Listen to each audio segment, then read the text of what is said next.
Bismillah, Assalamualaikum warahmatullahi wabarakatuh. Alhamdulillah, wassalatu wassalamu ala rasulillah, wa ba'd. Allahumma salli ala Muhammad wa ala ali Muhammad. Baik, kita lanjutkan materi kita tentang penulisan ilmiah ya. Dalam menulis karya tulis ilmiah ada ketentuan-ketentuan khusus yang perlu diperhatikan ya. Pertama itu terkait tentang pedoman-pedoman ya dalam sistematika penulisan ya. Ada pedoman umum, ada pedoman khusus ya. Pertama kita lihat dulu apa pedoman umum. Pedoman umum ini berkaitan dengan pedoman yang digunakan secara umum ya, di mana-mana itu hampir sama ya pedoman ini ya, sesuai dengan ketentuan-ketentuan dalam karya tulis ilmiah ya. Apakah itu karya tulis ilmiah berupa skripsi ya, tesis, disertasi atau yang lainnya. Nah, kemudian nanti terkait dengan ketentuan khusus atau pedoman khusus itu biasanya berkaitan dengan gaya selingkuh ya, atau teknis-teknis khusus yang memang ditetapkan hanya untuk karya tulis tertentu misalnya. Baik, dalam pedoman umum ini yang pertama ada pedoman dalam penggunaan bahasa Indonesia ya. Bahasa Indonesia yang digunakan itulah bahasa yang digunakan dalam penulisan skripsi ya. Ini kalau karya tulis skripsi sesuai dengan program studi masing-masing dengan aturan yang baik dan benar. Isi disajikan secara formal dengan bahasa yang tepat, menarik dan sesuai dengan EBI. Itu ejaan bahasa Indonesia, atau kalau dulu kita mengenalnya dengan EYD, ejaan yang disempurnakan. Jadi bahasa yang ditulis dalam karya tulis ilmiah itu adalah bahasa yang baku ya, yang sesuai dengan ejaan bahasa Indonesia yang sudah ditentukan ya. Biasanya dalam penggunaan bahasa itu kata-katanya itu harus kata-kata baku ya. Selain bahasa yang baku itu biasanya dimiringkan ya, seperti bahasa ibu misalnya. Ada daerah yang kita masukkan yang tidak masuk dalam kamus besar bahasa Indonesia, artinya tidak baku, maka itu dimiringkan, atau bahasa-bahasa asing itu juga dimiringkan ya. Kemudian juga urutan atau struktur kalimatnya itu memenuhi syarat SPOK ya, subjek, predikat, objek dan keterangan ya, itu baku ya. Maksud dari sistematika bahasa ya, atau kalimat yang dipakai dalam menulis karya tulis ilmiah. Kemudian abstrak ya, dalam bahasa dalam skripsi yang kita tetapkan itu ada 3 jenis bahasa abstrak. Itu ada bahasa Indonesia, bahasa Arab dan bahasa Inggris ya. Nah, ketiga-tiganya harus dimasukkan dalam skripsi nanti yang ditulis itu ya. Nanti yang wajib pertama kali itu bahasa Indonesia nih ya, kemudian baru bisa buat bahasa Arab dan bahasa Inggrisnya. Nanti yang membuat mentranslate itu ada pusat bahasa. Abstrak itu tidak lebih dari 250 kata ya, jumlah abstrak tidak lebih dari 250 kata.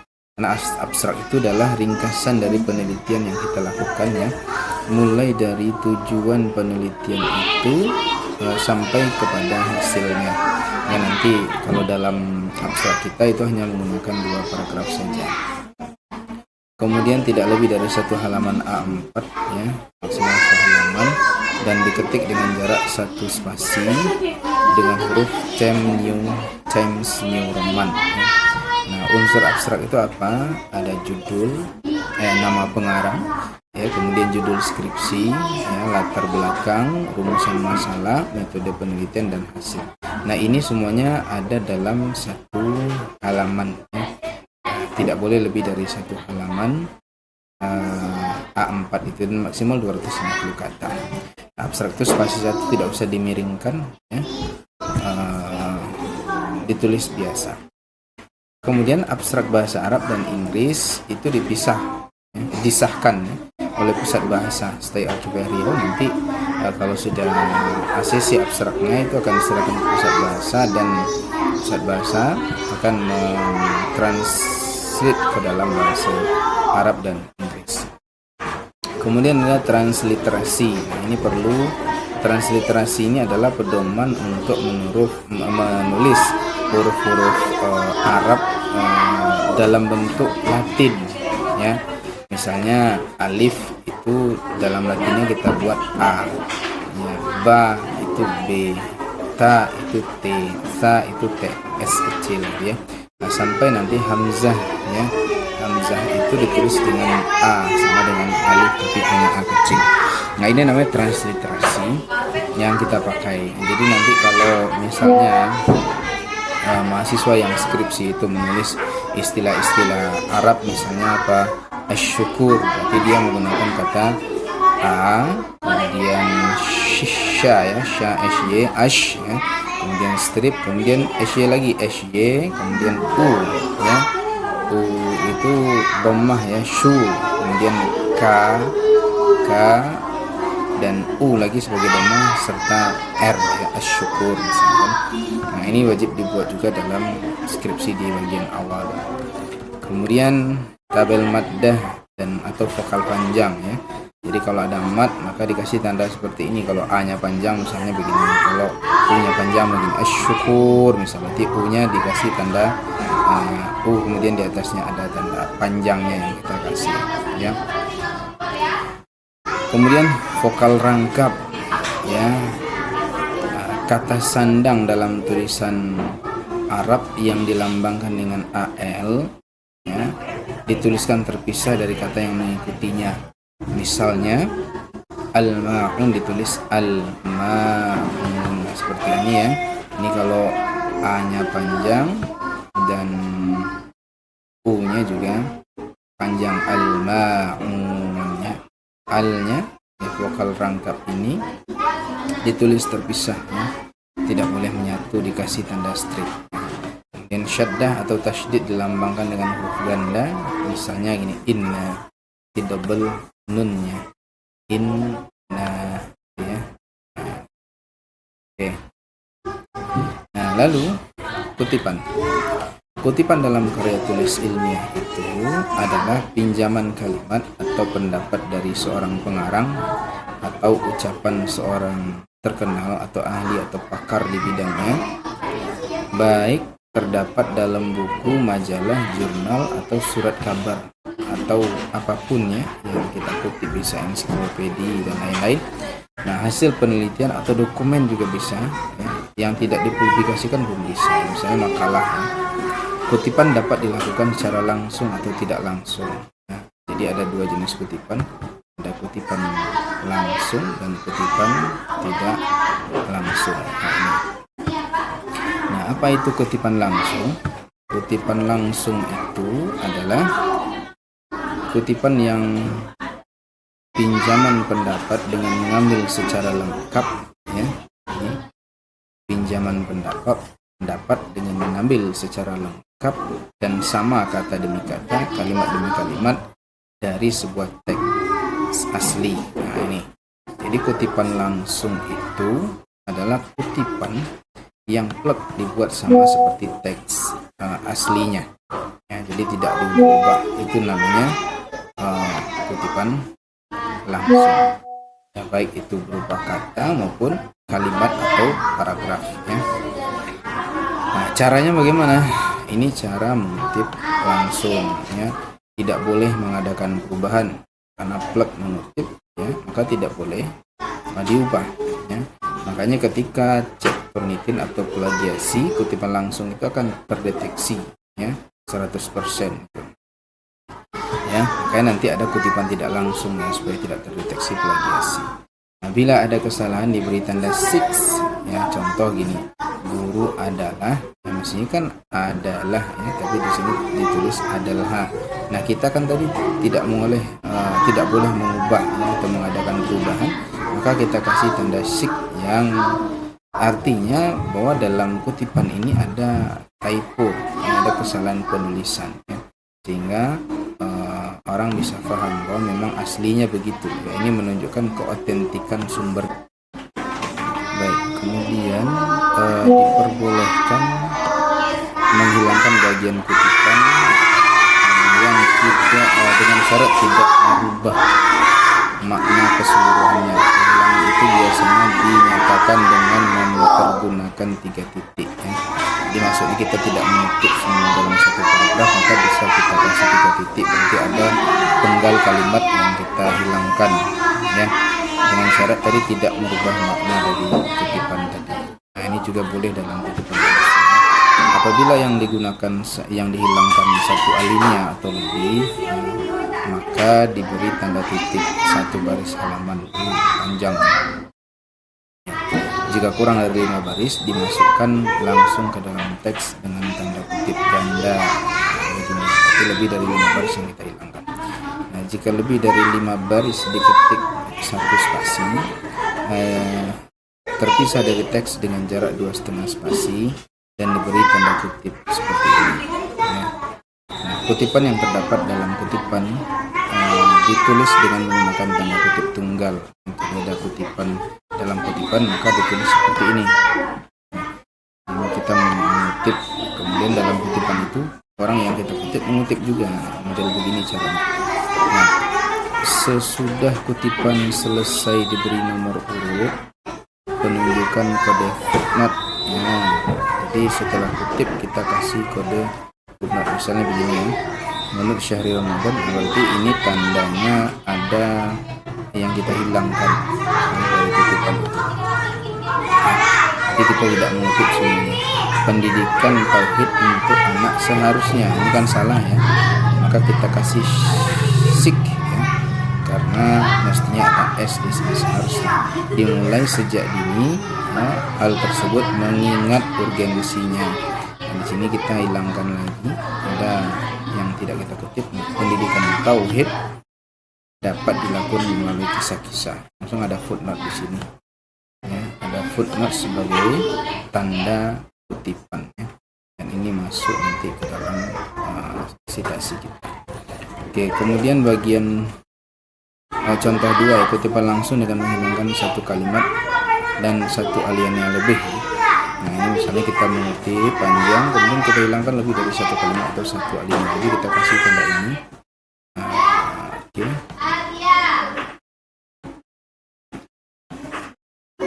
Baru kita lanjutkan dengan kata berikutnya ya.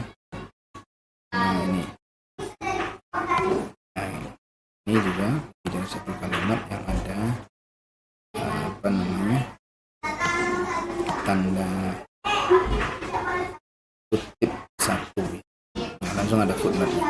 Kemudian kutipan langsung lebih dari 5 baris ya. Nah, ini contoh kutipan langsung lebih dari 5 baris ya. Kita kasih tanda ini biasanya terpisah, dibuat sendiri ya. Nah, dibuat dalam 1 paragraf sendiri ya. Nah, langsung kita kasih kutip 2 ya, seperti ini, dan langsung ada footnote-nya. Kemudian yang kedua, jenis kutipan tidak langsung ya. Kutipan tidak langsung adalah pinjaman pendapat seorang pengarang atau tokoh terkenal berupa intisari atau ihtisar ya, dari pendapat tersebut. Jadi kita yang mengutip pendapatnya sesuai dengan bahasa kita sendiri ya. Kutipan tidak langsung dilakukan dengan cara sebagai berikut. Itu kutipan diintegrasikan dengan teks ya. Jadi masuk ke dalam paragraf dia tanpa harus kita spasi 1 ya, kita kasih tanda tidak, tapi langsung aja. Misalnya menurut Syahri Ramadan pendidikan adalah, tapi sudah kita rubah ya, maksudnya sama, cuman kata-katanya kita rubah. Nah, jarak antar baris 2 spasi, jadi dia dalam paragraf biasa ya, tidak tersendiri. Kutipan tidak diapit dengan tanda kutip ya, tidak perlu dikasih tanda kutip. Kemudian sesudah kutipan selesai diberi nomor urut penunjukan catatan kaki. Contohnya begini. Ini mengutip pendapat Zaki Derajat. Jadi tidak ada tanda-tanda kutip, titik-titik ya, karena ini yang kita ambil itu maksudnya atau makna dari apa yang ditulis orang, kemudian kita tuangkan dengan kalimat kita sendiri. Yang Zaki Derajat menyatakan bahwa perkembangan religius pada anak sudah berlangsung sejak bayi. Untuk itu, orang tua dianjurkan menstimulasi religiusitas anak dengan pendidikan agama sejak dini. Nah, maksudnya sama dengan yang disampaikan Zaki Derajat, cuma di sini sudah kita ubah ya struktur jenis kata-katanya, kita rubah yang kita sebut dengan parafrase. Langsung ada footnote di sini. Oke. Kemudian kutipan dari ayat Al-Quran ya. Kutipan dari ayat Al-Quran. Bagaimana caranya? Ya. Nah, begini. Kutipan ayat Al-Quran ditulis nama surat dan nomor ayat langsung setelah penulisan teks ayat. Sedangkan arti dari ayat atau terjemahan ditulis penunjukan catatan kakinya setelah penulisan artinya. Penulisan nomor Arab ayat dengan font tradisional Arabic. Jadi ayat yang bahasa Arabnya itu pakai tradisional Arabic fontnya ya. Seperti nanti hasilnya seperti tulisan di mushaf Al-Quran, spasinya 1 saja karena kalau 2 terlalu besar dia nanti. Sedangkan artinya font Jamil Roman 12 spasi 1. Jadi spasi 1 seperti kutipan langsung tadi, dimiringkan dengan menjorok ke dalam seperti contoh di bawah ini. Nah begini ya penulisan arti dari ayat yang betul seperti ini. Dia menjorok ke dalam, lihat di bawah kata-kata artinya tidak ada tulisannya. Nah, ini perlu diperhatikan. Nah kalau kutipan langsung juga begini bentuknya, cuman di sini nggak ada kata-kata. Ini ya, ini menjorok aja ke dalam. Baru ada Quran surah Al-Fatihah ya, 1-3 di ayat 1-3. Ini kurung ini salah ya. Ini kurung seperti di sini aja. Oke, kemudian catatan kaki. Catatan kaki itu adalah keterangan-keterangan atas teks karangan yang ditempatkan pada kaki halaman yang bersangkutan dengan ketentuan dibuat khusus di bab buku ini. Jadi ada pembahasannya. Oke, kemudian ada daftar pustaka. Daftar pustaka adalah daftar yang berisi judul-judul buku, ya, artikel-artikel dan bahan-bahan penerbitan lainnya yang menjadi rujukan sebuah karangan atau tulisan. Unsur-unsur daftar pustaka sebagai berikut. 1. Nama pengarang. Jadi dalam daftar pustaka itu ya, setiap buku yang kita tulis harus ada nama pengarang, ditulis lengkap tanpa gelar ya, misalnya Syahri Ramadan ya, tidak dibuat SPSI MSI-nya ya, cukup namanya saja. Kemudian diurutkan secara alfabet nama tadi, mulai dari A dulu. Siapa nama yang pertama? Misalnya A Ahmad ya, dari Ahmad bin Badu ya, jadi alfabet diurut ya. Untuk nama yang berbahasa Arab yang dimulai dengan huruf al, yang dipedomani adalah huruf setelah alnya. Misalnya Al-Ghazali ya, berarti yang dipedomani ini adalah G-nya bukan A-nya ya. Al-Ghazali ya, bukan A-nya urutannya, berarti dari G, berarti dia di urutan G bukan di urutan A, itu maksudnya. Bila tidak ada nama pengarang, diganti dengan sebutan anonim, artinya pengarangnya tidak diketahui. Nah, untuk nama pengarang asing ditulis secara terbalik, misalnya Muhammad Al-Ghazali ditulis menjadi Al-Ghazali, Muhammad ya. Kemudian Antonio Gramsci ditulis menjadi Gramsci, Antonio. Bila terdapat 3 orang pengarang maka semua dicantumkan. Kalau lebih dari 3 cukup nama pertama yang dicantumkan, sedangkan yang lain ditulis dengan et al ya, et.al. Jika pengarang memiliki lebih dari 1 bahan referensi, maka untuk referensi yang kedua dan seterusnya nama pengarang tidak perlu ditulis, tetapi diganti dengan garis putus-putus ya. Ini kalau pengarangnya lebih dari 1 orang ya, misalnya bukunya ada 3 kita kutip, pengarangnya sama ya, maka cukup tulis garis titik-titik ya, garis seperti ini, garis putus-putus ya. Artinya kan yang garis putus-putus ini ikut pengarang sebelumnya ya. Nah, judul buku untuk terjemahan ditulis judul asli jika ada atau tertulis. Misalnya Usman Najati Al-Quran wa Ilmun Nafs Alih Bahasa Syahri Ramadan Psikologi dalam Al-Quran. Ini judul Indonesia-nya. Titik Pekanbaru titik 2 Media Alkitab 2019.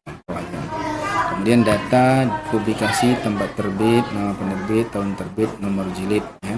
Nah, jadi ada tempat terbitnya, ditulis juga daftar pustaka, nama penerbit, tahun terbit, nomor jilid. Nah, untuk penyusunan daftar, untuk penyusunan daftar pustaka yang perlu diperhatikan oleh peneliti itu adalah satu, jarak antar baris dengan baris untuk satu referensi adalah 1 spasi ya. Jadi kalau misalnya dalam satu buku itu di daftar pustaka itu karena panjang judulnya misalnya kan, nah itu kita tulis kalau dia lebih dari 1 baris dia hanya 1 spasi dalam satu buku, tapi jarak ke buku berikutnya itu ditulis 2 spasi ya. Nanti bisa dilihat di skripsi yang sudah ada. Nah, kemudian baris pertama dimulai dari margin kiri, baris kedua dan seterusnya. Tiap referensi harus dimasukkan ke dalam sebanyak 4 ketukan. Ini contohnya Abdurrahman, Muhammad Dudung, berjudul Sejarah Peradaban Islam. Nah ini karena dia lebih dari 1 baris ya dalam satu buku, maka dia spasinya cuma 1. Tapi jarak dari bukunya Dudung ini ke buku berikutnya itu 2 spasi. Ini masih bukunya Dudung ya, kita kasih ini berarti masih dia penulisnya. Nah ini judul bukunya ya, tahun dan kota terbit serta penerbitnya. Kemudian Al-Bukhari ya, Muhammad bin Ismail ya, Muhammad bin Ismail Al-Bukhari. Berarti yang kita lihat itu B ya, bukan A-nya tapi B-nya ya, karena itu ketentuannya tadi ya. Kemudian Harlock Elizabeth et al. Ya, psikologi. Ini kalau lebih dari 1 orang penulis. Subandi dan Fuad Nasri kalau hanya 2 orang kita buat lengkap namanya. Oke, Ancok Jamaluddin ya. Ini nah, kalau penulis 1 orang. Kemudian ini kalau edisi apa namanya, edisi terjemahan ini berjilid bukunya ya. Nah, seperti ini penulisannya. Oke, kemudian singkatan ini dipergunakan jika rujukan tanpa tahun. Kalau tanpa tahun ini TT, ini nggak ada tahunnya di daftar pustakanya itu, di bukunya nggak temukan tahun, berarti TT dibuat. TP itu berarti tanpa penerbit, nggak ada penerbitnya, nggak bisa kita temukan, sementara bukunya ada, karyanya ada. Kemudian halamannya nggak ada. Kemudian singkatan ED itu dipergunakan untuk menyatakan editor seperti tadi, editor. Ini ada tadi editor. Nah ini ada tadi. Nah ini editor ya. Kemudian chat itu cetakan ya, untuk menyatakan cetakan. Vol itu untuk menyatakan volume. Nah, penomoran halaman pada isi teks bab 1 dan seterusnya, daftar pustaka dan seterusnya sampai lampiran itu ditempatkan di samping kanan atas. Jadi pas yang ada kata-kata bab ini, maka di samping kanan pada kata-kata yang tidak ada ini yang secara umum ya, artinya nanti kalau yang ada bab itu khusus gitu, dia yang memuat judul utama bab gitu ya, misalnya pendahuluan itu dia ditaruh di bawah tengah ya, tapi kalau selain itu ditulis di kanan atas nomornya. Jadi ada 2 penempatan dalam skripsi itu nomornya. Nomor halaman pendahuluan, halaman judul, abstrak, persetujuan, penulisan, moto, persembahan, kata pengantar, dan seterusnya itu ditulis dengan Romawi kecil ya, di titik, di 2 titik ya. Ini yang di awal-awal skripsi ya. Oke, kemudian daftar lampiran ya, bukan lampiran, kalau lampiran nomor biasa pojok kanan atas. Kemudian penomoran bab dan subbab ya, penomoran bab menggunakan angka Romawi besar di tengah pada margin atas ya, ini. Nah ini, jadi kalau nulis bab itu dia di tengah atas ya, huruf besar. Kemudian penomoran subbab itu di kiri ya, mengikuti pola ini biasa. Jadi kalau ada subbab A, B, yang kedua ini gini, ya, dia bertangga seperti ini. Di jadi tidak rata di sini semua. Di bertangga ini perlu diperhatikan. Ya, B itu punya anak satu, dia di sini punya anak, dia punya anak lagi begini modelnya. Itu diperhatikan nanti. Kemudian atau dengan pola sebagai berikut 30 nomor di depan disesuaikan dengan bab yang bisa juga nih. Nah ini. Oke. Penomoran tabel, gambar dan lampiran. Contoh begini. Dia di tengah aja tabel keberapa, dia tabel keempat misalnya kan 43, berarti tabel di bab 4 nomor 3, daftar dosen tetap tabel ini berada di bab 4 tabel ketiga. Ini maksudnya ini nggak perlu dibuat deskripsi ya, tapi ini menunjukkan makna dari ini apa. Misalnya gini tabelnya, nomor, nama, tanggal, ya seperti itu. Ini jumlah halaman, jumlah isi skripsi, pendahuluan, tubuh tulisan, kesimpulan, ya sampai kesimpulan itu minimal 80 halaman. Jadi skripsi itu minimal 80 halaman, nggak boleh kurang sampai ke kesimpulan. Kalau kurang berarti ditambah. Kemudian penggandaan, skripsi yang sudah siap untuk munakosa digandakan 5 eksemplar, tidak dijilid ya, atau dicetak ya, karena ini untuk diujikan. Cukup di dijepit saja ya. Oke, jepit besar. Ini skripsi yang sudah lulus munakosa digandakan 5 eksemplar juga. Dicetak dengan hard copy. Ini ada ketentuannya nanti khusus untuk itu. Nah ini masalah ketentuan umum dalam penulisan skripsi ya. Nah ini agar diperhatikan oleh mahasiswa, ketentuan umum ini ya. Biasanya yang banyak terjadi itu adalah kurang jumlah halaman skripsinya. Jadi mahasiswa itu jumlah halaman skripsi tidak sampai 80 halaman. Nah, itu biasanya disuruh tambah lagi ya, dan diulang lagi itu. Nanti akan diulang menulisnya sampai selesai. Makanya sebelum ujian munakosa dipastikan jumlah halamannya sudah terpenuhi. Ya, sudah ada 80 halaman sehingga nanti pas munakosa nggak perlu menambah lagi ya. Kemudian juga yang banyak terjadi kesalahan itu adalah pada menulis urutan bab-bab ini. Saya contohkan contoh penulisan bab-bab ini ya dalam skripsi. Oke, saya ada di sini contoh skripsi dari mahasiswa kita yang sudah jadi ya. Nanti bisa dilihat bagaimana urutan-urutannya dalam kaidah-kaidah umum tadi.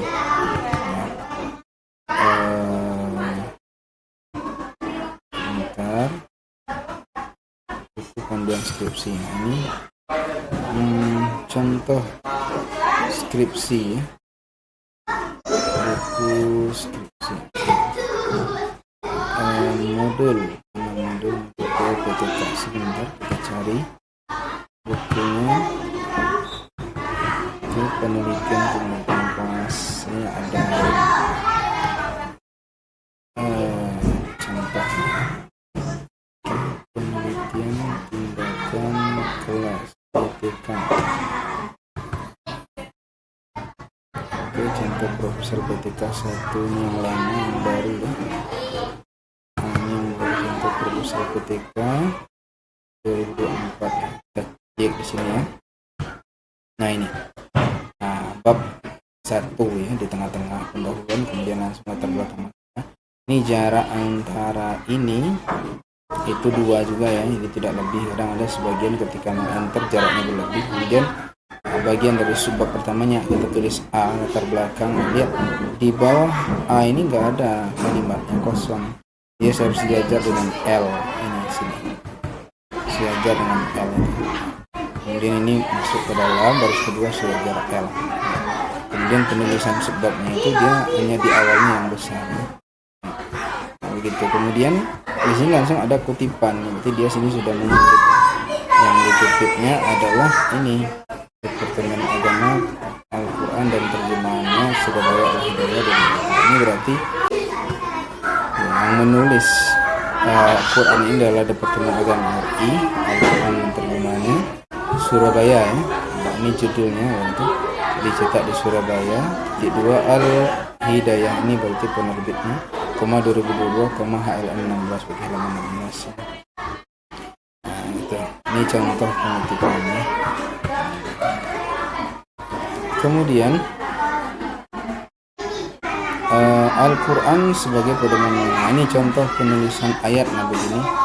Ini dia pakai tradisional Arabic ini ya. Kemudian artinya begini penulisannya. Ke bawah ini masuk ke dalam huruf al-alaq yang 1 sampai 5. Langsung di sini ada footnote-nya. Nah, footnote itu Qurannya. Ini footnote-nya seperti ini ya, halaman 597. Nah, ini Sigma penerbitnya di Bandung ya. Kemudian ada tafsir Ibnu Katsir, ini ada footnote juga, ini bisa kita lihat ya, ketika mengutip tafsir Ibnu Katsir ya, Lubabut tafsir min Ibnu Katsir ya, koma Ali Basa M Abdul Ghaffar EM koma Abu Ihsan Al-Asari koma Ibnu Tafsir Ibnu Katsir ya. Pustaka Imam Syafi'i, penerbit Jakarta 28 halaman 211. Itu kalau ini tafsir. Nah, kalau dari buku seperti ini nih, kalau buku footnote-nya begini ya, diperhatikan. Nah, ada nama, ini penulisnya satu orang ya. Ini kalau di footnote ya, perhatikan. Nah, nama Firuz D. Sirajuddin koma AR, ini betul Al-Quran dan Kaligrafi Arab ya, Jakarta, PT Logos Wacana Ilmu Ciputat 99 nama betul halaman 86. Kemudian ada buku tafsir Quraisyihab ya. Nah, seperti ini penulisan. Jadi ini perlu diperhatikan kaidah-kaidah umum seperti ini. Oke, nah ini tadi kan baru di bagian latar belakang masalah tadi A ya. Kemudian kita lihat bagaimana ketika latar belakang masalah. Kemudian ada bagian B, penegasan istilah. Dia punya anak dan masuk bab. Maka cara penulisannya begini ya, langsung masuk ke dalam, dan satunya itu tidak ke kiri, tidak sejajar B, nah, tapi dia di bawah, ini masuk ke dalam dia. Nah, ada imlak ya, ada keterangannya, masuk juga ke dalam keterangannya. Nah, seperti ini ya. Tidak di sini lagi dia, tapi di sini dia bertangga modelnya ya. Kemudian media huruf itu ikut yang nomor 2 jadi anak dari. Kemudian nah kita lihat, nah ini kalau yang ini ya punya anak langsung begini C1 ya, identifikasi masalah A masuk ke dalamnya. Nah bertangga, jadi nggak boleh A itu di sini, sejajar 1 nggak boleh masuk ke dalam. Nah, itu perhatian. Nah, ini contoh tadi pengutipan huruf transliterasi Arab ya, A ini Ain ya, seperti ini. Kemudian batasan masalah, ini contoh rumusan masalah. Nah ini lihat, perhatikan tata urutnya ya, 1 garis sejajar ini masuk ke dalam, jadi 1 tidak sejajar D dia masuk ke dalam, ini juga masuk ke dalam paragraf ini sejajar, ini seperti itu terus ya, dibuat. Nah kalau punya anak lagi dia masuk lagi ke dalam A itu kan sejajar ini dia buat ya. Nah A B, B punya anak masuk lagi ke dalam dia sejajar ini. Nah ini salah dia ya, ini mestinya berikut ini adapun itu masuk ke dalam ya, di sini dia adapun, kemudian berikut itu sejajar ini. Nah, baru satunya betul, berarti yang salah itu ini, berikutnya terlalu ke kiri, mestinya berikutnya ini sejajar ini. Oke, bagaimana cara menulisnya? Redox. Nah berikut itu sejajar ini, sejajar ini ya. Dan maka adapunnya ini yang masuk ke dalam satu sekira 1 senti sejajar ini. Adapun dulu di sini mulaikan paragraf itu, baru nanti desimal. Berikutnya itu sesimal desimal. Oke, jadi ini kurang tepat model ini. Bisa dipahami mungkin itu ya. Kemudian baru punya anak bagi guru, bagi pembaca dan seterusnya. Oke, selesai bab 1. Masuk bab 2. Nah, bab 2 lihat tadi halaman ya, penempatan halaman di bab 1 dan bab 2 dia tidak pojok kanan atas, tapi di bawah dia. Nah, ini tadi juga bertangga dia kan karena penulisan babnya masuk ke dalam nah gini ya, yang betul. Nah, kemudian nomor halaman itu di bawah ya. Ketika ada babnya, ketika ada awal bab itu, di awal bab itu dia harus di bawah sini halamannya. Tapi di halaman berikutnya yang tidak ada babnya itu naik ke pojok kanan atas. Nah, itu secara umum ya gambaran dari metode penulisan deskripsi yang kita pakai. Kemudian yang huruf-huruf bahasa-bahasa yang bukan bahasa Indonesia dimiringkan ya. Imlak itu kan bukan bahasa Indonesia, dimiring ya. Apa maksudnya imlak itu ya? Imlak mandur ya, miring. Imlak miringkan. Jadi dia bahasa asing, bahasa Arab, maka dimiringkan. Oke, kemudian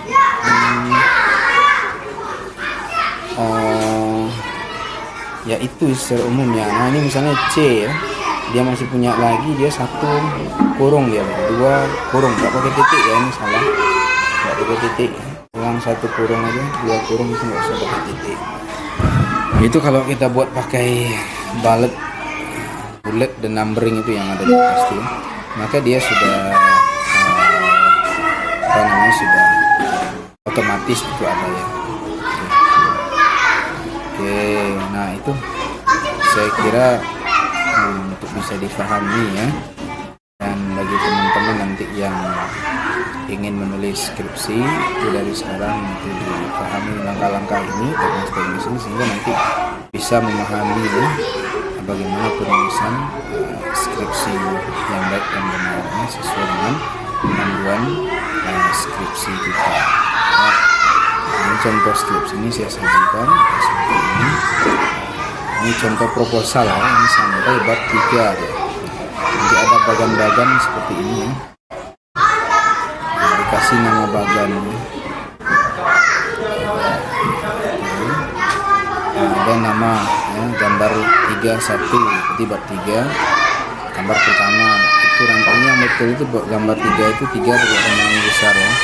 Ini 1 rancangan siklus namanya apa ya. Kalau rancangan siklus yang diambil dari punya orang maka dikasih footnote-nya gambar bagian. Oke. Kemudian ini contoh bahasa Inggris yang dimiringkan ya. Jadi tidak harus kemudian ada daftar pustaka tadi yang saya lupa ya. Oke, di sini belum ada daftar pustaka dibuatnya. Oke, daftar pustaka itu coba kita cari contohnya. Daftar pustaka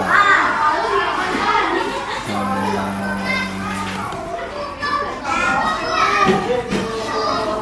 ada di sini. Nah, ini daftar pustaka ya.